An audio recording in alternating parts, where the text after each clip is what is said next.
How to log out of your Facebook account. Hey everyone, welcome back to our channel. In this video I will guide you on how you can log out of your Facebook account, so make sure to watch the video till the end. Now if you want to log out of your Facebook account, all you have to do is go ahead and then open up the Facebook application here. Once you launch your Facebook app, you can currently see that I'm basically logged into my account. So what I need to do to log out is I can just tap the three lines option from the top right hand side here.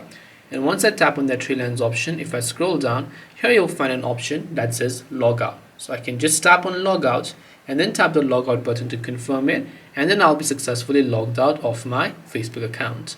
This way I can log out of Facebook. Hope this video was helpful. If you have got any questions, feel free to leave them down below. Thank you for watching and see you soon in the next video.